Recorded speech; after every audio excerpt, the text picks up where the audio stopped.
thanks so much for joining us today. Today we're talking about the top 5 retirement planning myths or mistakes people are making. What are the things you don't want to do so that you can retire with the most amount of money and the most amount of flexibility in your retirement? I'm Julie Kranitz. I have a certified financial planning designation. I have a Bachelor of Commerce from McGill University, and I'm president at Wealth Maximization Group. We talk everything finance and retirement planning, teaching you how to maximize your wealth and protect it at the same time. Maximizing your wealth to maximize your life. So let's get into it. Today we're talking about all the things that you want to do in order to avoid to become financially independent. The first thing and the first mistake people make is they delay savings till later. They think there will be a better time, and as we know, there is never a great time to start saving. I don't care how much people are making. No matter how much they're making, it's always going to be a little bit of an effort to put aside some money. You know, life is difficult. There's always something new and exciting going on. You probably went to school, then you want to buy a car. You might have had kids that are going to cost you a fortune. Even if you didn't, you want to buy a house. That costs you a fortune nowadays. And then maybe your kids go to university, or they have a bunch of activities, or even if you don't have kids, you know, you got a bunch of expenses, you're going out, you're getting through life, and then all of a sudden, before you know it, you're 10, 15, 20 years from retirement, and you've lost what we call the exponential curve. Now, we're Canadians, so I got to use this using something you can recognize, which is a hockey stick. And a hockey stick is very interesting for finances because your finances are very much like a mini stick. It's more fun maybe to break out and play a game of mini sticks, but let's look at your money, for example. You know, when you start growing money at the beginning, it's really not doing much. In the first years, it takes a while to get the money going and to get the money growing. We call this like the accumulation stage. When you just start growing your money, you're not seeing much. It's kind of like if you try to get a car or a boat going from nothing, it takes a while to get it going. And then there's a stage where you start getting some more growth, and we call that the growth curve. And then at the end, we get exponential growth, which is that the money really starts to grow. And if you look at numbers in a chart, it's interesting to see how if you just look at a pile of money and how it grows, it does compound. We call this compounding. It compounds a lot more in the later years than it did in the earlier years. So what does that mean? That means if you decide that you're not going to start right away, people think that they're losing a little bit of growth here, but it's not the growth in the first years, it's the growth in the last years that you're losing. So the number one mistake people make is they decide to wait till later, and waiting is really cutting off a lot of the growth in your plan. So make sure you start early. What is the second mistake people make? Well, a lot of people try to use rules of thumb. There's a rule of thumb. I don't know where it came from. It's in financial planning. Some people say the rule of thumb is you need 70% of your money in retirement. Well, guess what? My thumb is not the same as your thumb or any of my clients. I've never met a normal client because nobody has the same thumbs. Nobody has the same goals. Why would you follow a rule of thumb? If you decide that you're going to retire and you are going to, I don't know, read books that you pick up at the library and meditate all day, it's really not going to cost you much to retire. If, on the other hand, you decide that you're going to golf and travel and horseback ride, your retirement is going to cost you a lot of money. You're going to need a lot more than 100% of your income. Frankly, if I look at my personal spending habits, I spend way more money on the weekends and on my holidays than I do when I'm at the office working. Oops, just dropped a hockey stick. Sorry about that.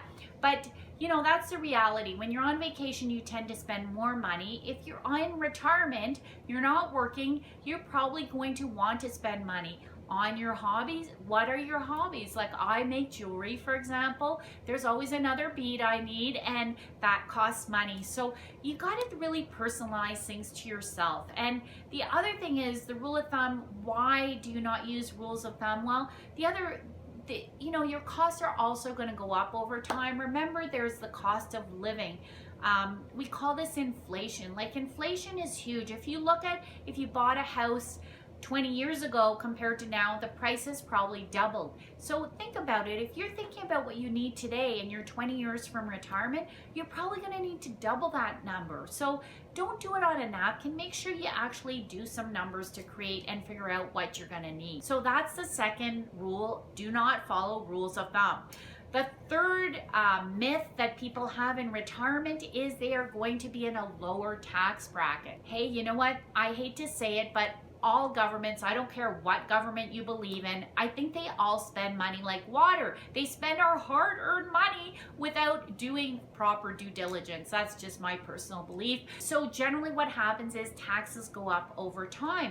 The other thing we have is all the baby boomers are retiring. If you just look at the cost of healthcare and stuff, our bills are going up over time. We got to be able to pay that. And in retirement, most of your sources of income are taxable. You've got old age security and CPP, assuming it's still there, fully taxable. If you're lucky enough to have a pension, that's fully taxable. And anything that's in your RRSPs or RIFs are going to be fully taxable. Lastly, if you are self-employed, remember when you're self-employed, one of the few advantages you get are that you get to write off your expenses. So in retirement, you'll have less expenses to write off. Even if you're not self-employed, you might have been writing off some of your kids as expenses and stuff like that. All that goes away in retirement. So unless you haven't planned properly, which is not my clients, you're probably going to be in a higher tax bracket. And so don't think you're going to be in a lower tax bracket. Hopefully you've planned enough that you're in a higher tax bracket, but you're using strategies to pay less tax. So we'll get to that later. Hey, if you could give us a comment below, have you implemented any of these myths? Have you heard of these myths? You know, you'll be in a lower tax bracket. You're going to need 70%, or you know, you can start saving whenever you get around to it. Give us a comment below. Let us know what you're thinking. Also, if you like this video, give it a thumbs up. Subscribe to our channel. So what is the next myth that people often fall into? Well, some people say, I'll figure it out because I'm too young right now. I got lots of time. I'll figure it out later. Well, you know what? I've never ended up on a great vacation that I never planned, and you're not going to have a great retirement unless you plan it in advance. Some people say it costs a lot of money to hire somebody to do a plan, but you know what? Like if you're doing something that's important like renovations, I find that, you know, to go cheap is great, but sometimes it costs you a lot more money in the long run. Take some time, money, and energy to figure out exactly what you need so you're on track to build the plan that you need. Because you know what? The thing about retirement is there's no do-overs. Once you've given up your job, you know, if you don't do it properly and you run out of money, you know, it's too late. If you haven't had a chance to look at our video about sequence of return, that is super important. Most people do not have a plan. They just kind of throw money in and they don't have a plan of how they're going to get money out in retirement. When you think about it, the whole reason you're saving money is to get an income in retirement. It's all about the big C. What's the big C? Cash flow. So how are you going to get your cash flow in retirement? If you haven't watched our video on sequence of return, watch. It's called the 4% rule of thumb, which is not 4%. News alert, it's no longer 4%, but watch the video so you find out. So don't figure it out later. Make sure you have a plan so that you can end up on the vacation you want and on the retirement that you want. So what is the last of our 5 myths in retirement? Well, this one drives me crazy. The government will take care of me. You know, right now we have the Canada Pension Plan, and I think probably it's going to be there, although if they get really tight, they might cut it back if you've done a good job of saving. But remember, the Canada Pension Plan is only there to replace about 25% of your income. Who knows if it'll all be there. The other thing is long-term care. Sometimes, you know, as we get older, we need more support. Right now, long-term care, if you can get into a government facility, is honestly, truthfully, not very expensive. The problem is there's huge waiting lists. Remember, the baby boomers are just starting to hit retirement. Those costs are just starting to hit the healthcare system, and yet they're not building really many new long-term care facilities, which honestly shocks me, but again, decisions of governments are not always on par to our decisions. So the thing is, you really have to have money to take care of yourself. And, you know, doing traditional planning is not always going to do the best thing. That's the other big awakening. If you're just paying off your mortgage, maximizing your RRSPs, and that's about it, you're really missing out. There's more planning opportunities for you. So make sure you're taking care and taking advantage of all the opportunities of tax-free investments. We'll get into more in other things. So I've given you the 5 tips, but here I'm going to give you a bonus tip that's super important. You know, it's not all about the numbers and the money. Those are super important, because I do believe money doesn't buy happiness, but it can help us buy the things that can keep us from being not happy, which is health issues. You know, I mean, honestly, if you look at your health, when I was a kid, if you broke your leg, you got a cast, you got your crutches. Now you got to pay for all of these things, and it's only going to get worse as thing goes on. So one of the most important things you really have to think about is, what is your personal wellness along the way? Your emotional and your physical wellness is so important, so invest in it, whether it's meditation or exercise classes, whatever is going to bring you enjoyment. Make sure you take care of you, because nobody else can take care of you like you can. And I know you're busy. You really have to make sure that you have other activities than just your work, because when you get to retirement, I can tell you the people who are most successful in retirement are those who have a purpose and some passions that keep them busy. If you've been, and sometimes the higher level you go in your work, the more you're working like crazy hours, the more hours you work, the less you had time for other activities, and the less you have activities to fill your time in retirement. So it's so important to have activities that you enjoy, people you want to hang with, so that when you get to retirement, you have things to do. So, you know, make sure you start now. Let's just recap those 5 biggest myths. Don't delay savings till later. Get it started now. Remember our exponential curve. The quicker you start, the better. And oh, one more thing.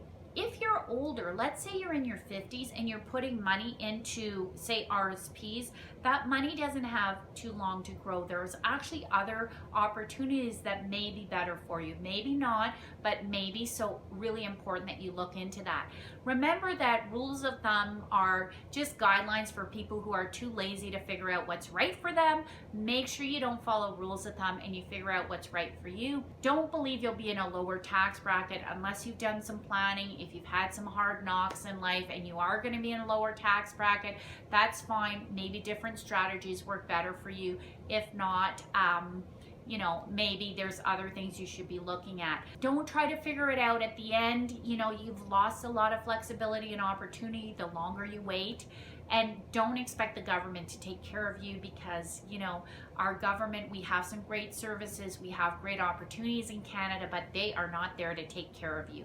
So, and lastly, make sure you take care of your physical and emotional health along the way, because money without health is virtually worth nothing.